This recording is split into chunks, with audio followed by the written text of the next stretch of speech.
ये चल रहा है, ठीक है। सबसे पहले हम एल्बो के ऊपर तकरीबन 1 मीटर अब वो ये स्फाइगोमीनोमीटर को हम इस तरह से जो बाइंड कर देंगे, और बाइंड हमें इस तरह से करना है कि ना ही बिल्कुल लूजली और ना ही बिल्कुल ज़्यादा टाइट हो, ठीक है। उसके बाद ये इनका जो है डायफ्राम में यानी मीटर जो जिसे रीडिंग रहते हैं वो हमें इधर बाइंड कर देनी है।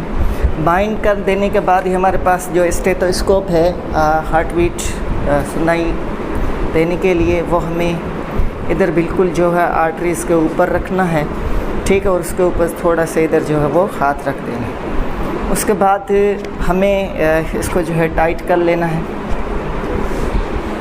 टाइट करने के बाद हमें इसके अंदर एयर फिल करनी है 180 तक, तकरीबन 180 या 200 तक भी की जाती है। जैसे यहाँ तक हम एयर फिल करेंगे तो वहाँ से जो आर्टरीज़ के अंदर जो ब्लड फ्लो है वो तकरीबन रुक जाता है।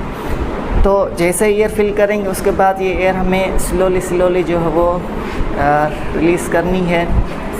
रिलीज़ करने के बाद वो एरिया जहाँ पे हमें हार्ट बीट सुनाई दे रही है, अगर 120 से पहले ये जो सुनाई दे रही है तो वो हाई ब्लड प्रेशर है। 120/80 के बीच अगर वो सुनाई दे रही है तो वो ब्लड प्रेशर हमारा होगा नॉर्मल। इस तरह से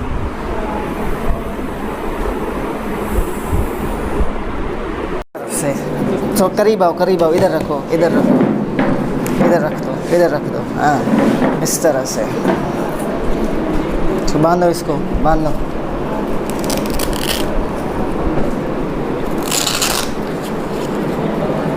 ठीक है, हो गया।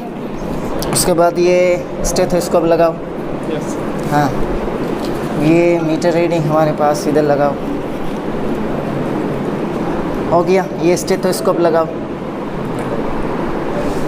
इसको इसके बीच बिल्कुल रखना है, ठीक है। अब एयर फिल करो। पहले ये देखो टाइट है,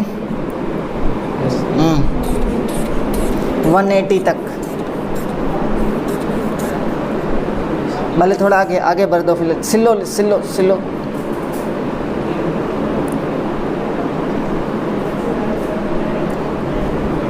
हार्ट बीट सुनाई दे रही है? फिर सिलो उल्टा, ठीक है। अगर ये 120 से ही हमें हार्ट बीट सुनाई दे रहा है कब तक? 80 तक, ठीक है। तो 80 यानी वो बैक फ्लो ब्लड का होता है, जब ब्लड है वो वेंटिकल से बाहर चला गया और उसके बाद जो वो टाइम होता है जहाँ से ब्लड थोड़ी देर के लिए यानी रुका है, ठीक है, यानी बैक फ्लो होने के लिए, तो उस ब्लड प्रेशर को जो है नॉर्मल होता है वो 80 मिलीमीटर होता है, और उस ब्लड प्रेशर को हम क्या कहते हैं? डायस्टोलिक। ठीक है बेटा, सुनाई दिया? कहाँ से कहाँ तक? एक पॉइंट हमारे पास थी 120 और दूसरी 80। तो अगर इनके बीच हमें हार्ट बीट नज़र आ रही तो इसका मतलब ये ब्लड प्रेशर वो कौन सा है बेटा? Normal blood pressure. ऊपर वाली जो पॉइंट है यानी 120, उस ब्लड प्रेशर को हम क्या कहेंगे? Systolic blood pressure. उस टाइम क्या होता है? ब्लड हार्ट से बाहर जा रहा होता है, ऑक्सीजनेटेड ब्लड। ठीक है, अब कोई और आ जाए। ठीक है, समझ में आया? अब आप घर में भी कर सकते हैं।